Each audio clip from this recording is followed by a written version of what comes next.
Hi friends, ಬಲ್ಲಾಲ್ಸ್ ಕ್ಯಾಬೂಸ್ಗೆ ನಿಮಗೆಲ್ಲ ಸ್ವಾಗತ. ನಾನು ನಿಮ್ಮ ಪ್ರೀತಿಯ ಅಶ್ವಿನಿ ಶೆಟ್ಟಿ. ಜಯಂತ್ ಅವರು ರಿಕ್ವೆಸ್ಟ್ ಮಾಡಿದರು ಮಟನ್ ಸುಕ್ಕ ರೆಸಿಪಿಯನ್ನು ಹೇಳಿಕೊಡಿ ಅಂತ. ಸೊ ನಾನಿವತ್ತು ನನ್ನ ಸ್ಟೈಲಲ್ಲಿ ಯಾವ ಥರ ಮಾಡೋದು ಅಂತ ತೋರಿಸ್ತಾ ಇದ್ದೇನೆ.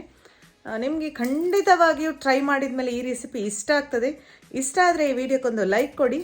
ಅದು ಅಲ್ಲದೆ ನೀವು ನಿಮ್ಮ ಮನೆಯಲ್ಲಿ ಯಾವ ಥರ ಮಟನ್ ಸುಕ್ಕವನ್ನು ಮಾಡ್ತೀರಿ ಅನ್ನೋದನ್ನು ನನ್ನ ಜೊತೆ ಕಮೆಂಟ್ ಸೆಕ್ಷನಲ್ಲಿ ಶೇರ್ ಮಾಡಿ. ನಾನು ಖಂಡಿತವಾಗಿಯೂ ಆ ರೆಸಿಪಿಯನ್ನು ಟ್ರೈ ಮಾಡ್ತೇನೆ. ಅದು ಅಲ್ಲದೆ ಚಿಕ್ಕ ಚಿಕ್ಕ ಏನಾದರೂ ಟಿಪ್ಸ್ ಇದ್ರೆ ನನ್ನ ಹತ್ರ ಶೇರ್ ಮಾಡ್ಕೊಳ್ತಾ ಇರಿ. ಬಲ್ಲಾಲ್ಸ್ ಕ್ಯಾಬೂಸನ್ನು ನೀವು ಫಸ್ಟ್ ಟೈಮ್ ನೋಡ್ತಾ ಇರುವವರಾದರೆ ಸಬ್ಸ್ಕ್ರೈಬ್ ಮಾಡಿಕೊಂಡು ಸೈಡಲ್ಲಿರುವ ಬೆಲ್ ಐಕನನ್ನು ಪ್ರೆಸ್ ಮಾಡಿ. ಇದರಿಂದ ನಾನು ಅಪ್ಲೋಡ್ ಮಾಡಿದ ವಿಡಿಯೋದ ನೋಟಿಫಿಕೇಷನ್ಸ್ ನಿಮಗೆ ಕೂಡಲೇ ರೀಚ್ ಆಗ್ತದೆ. ಫ್ರೆಂಡ್ಸ್, ಒಂದು ಪ್ರೆಷರ್ ಕುಕ್ಕರಿಗೆ ಅರ್ಧ ಬೌಲ್ನಷ್ಟು ತುಪ್ಪವನ್ನು ಹಾಕಿ 2 ಏಲಕ್ಕಿ, 1 ಕಪ್ಪು ಏಲಕ್ಕಿ, ಚಕ್ಕೆ, ಲವಂಗ, ಜಾವಿತ್ರಿ, ಹೂವು ಇದನ್ನೆಲ್ಲ ಹಾಕ್ಕೊಳ್ಳುವ, ಅಂದರೆ ಹೋಲ್ ಸ್ಪೈಸಸನ್ನು ಆ್ಯಡ್ ಮಾಡ್ಕೊಳ್ಬೇಕು. ನೋಡಿ, ಇಷ್ಟನ್ನು ನಾನು ಪ್ರೆಷರ್ ಕುಕ್ಕರಿಗೆ ಹಾಕ್ಕೊಳ್ತೇನೆ. ಒಂದು ಚಕ್ಕೆ ಸಹ ಇದೆ. ನಂತರ ಅದಕ್ಕೆ ನಾವು ಉದ್ದಕ್ಕೆ ಕಟ್ ಮಾಡಿಟ್ಟಂತಹ ಈರುಳ್ಳಿಯನ್ನು ಹಾಕ್ಕೊಳ್ಳುವ. 2 ಈರುಳ್ಳಿ ಇದೆ. ಸ್ವಲ್ಪ ಕರಿಬೇವನ್ನು ಹಾಕ್ಕೊಂಡು ಸಣ್ಣಗೊಂದು ಮಿಕ್ಸ್ ಮಾಡಿಕೊಳ್ಳುವ. ಎಸ್, ಈರುಳ್ಳಿಯು ಹದವಾಗಿ ಕಾದರೆ ಸಾಕು. ನಂತರ ಅದಕ್ಕೆ ನಾವು ಕ್ಲೀನ್ ಮಾಡಿಟ್ಟಂತಹ ಮಟನ್ ಪೀಸ್ಗಳನ್ನು 1 kgಯಷ್ಟು ಆ್ಯಡ್ ಮಾಡ್ಕೊಳ್ತಾ ಇದ್ದೇನೆ. ಎಸ್, ಮೇಲಿನಿಂದ ಸ್ವಲ್ಪ ಅರಶಿನ ಪುಡಿ, ಅರ್ಧ ಟೇಬಲ್ ಸ್ಪೂನ್ನಷ್ಟು ಸಾಕು. ಸ್ವಲ್ಪ ಉಪ್ಪನ್ನು ಹಾಕ್ಕೊಳ್ಬೇಕು. ಸ್ವಲ್ಪ ಬಿಸಿಯಾಗುವ ತನಕ ನಾನು ವೆಯ್ಟ್ ಮಾಡಿ ನಂತರ ಉಪ್ಪನ್ನು ಹಾಕ್ಕೊಳ್ತೇನೆ. ಉಪ್ಪನ್ನು ಲಾಸ್ಟಿಗೆ ನಾವು ಅಡ್ಜಸ್ಟ್ ಮಾಡ್ಕೊಳ್ಬಹುದು. ಅರ್ಧ ಗ್ಲಾಸ್ನಷ್ಟು ನೀರನ್ನು ಹಾಕ್ಕೊಳ್ಳುವ, ಅಷ್ಟೇ. ಮಟನ್ ನೀರು ಬಿಟ್ಕೊಳ್ತದೆ. ಸಣ್ಣಗೊಂದು ಮಿಕ್ಸ್. ಪ್ರೆಷರ್ ಕುಕ್ಕರನ್ನು ಮುಚ್ಚಿ 4ರಿಂದ 5 ವಿಸಿಲ್ ತೆಗೆಯುವ.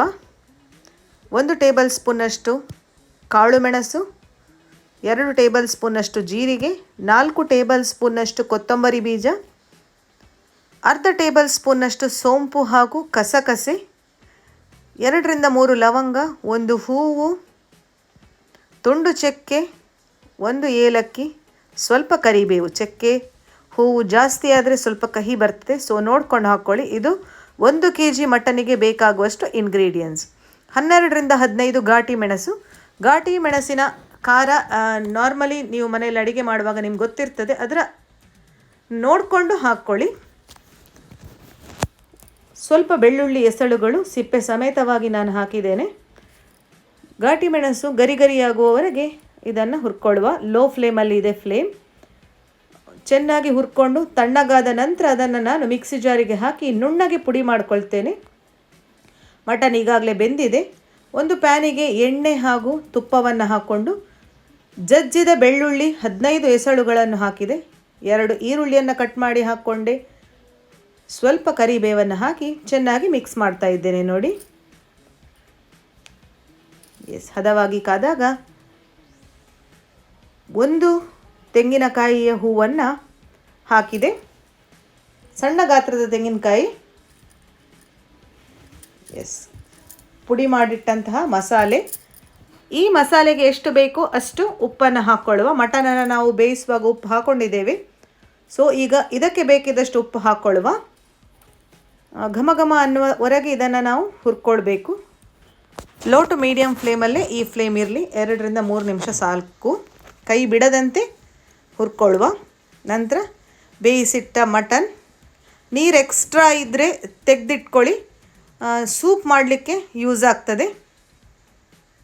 ಚೆನ್ನಾಗಿ ಒಂದು ಮಿಕ್ಸ್. ಘಮ ಘಮ ರುಚಿ ರುಚಿಯಾದ ಮಟನ್ ಸುಕ್ಕ ಇನ್ನೇನೊಂದು 3 ನಿಮಿಷದಲ್ಲಿ ರೆಡಿ ಆಗ್ತದೆ. ಎಸ್, ಯಾರಿಗೆಲ್ಲ ಈ ರೆಸಿಪಿ ನೋಡುವಾಗ ಬಾಯಲ್ಲಿ ನೀರು ಊರ್ತಾ ಇದೆ, ಲೈಕ್ ಮಾತ್ರ ಕೊಡ್ಲಿಕ್ಕೆ ಮರಿಬೇಡಿ. ಎಸ್, ನೋಡಿ, ಪರ್ಫೆಕ್ಟ್ ಆಗಿರುವ ಮಟನ್ ಸುಕ್ಕ ರೆಡಿಯಾಗಿದೆ. ಉಪ್ಪು ಟೇಸ್ಟ್ ನೋಡ್ಕೊಂಡು ಈಗ ಒಮ್ಮೆ ಆ್ಯಡ್ ಮಾಡ್ಕೊಳ್ಳಿ, ಕಡಿಮೆ ಇದೆ ಅನಿಸಿದರೆ. Thanks for watching.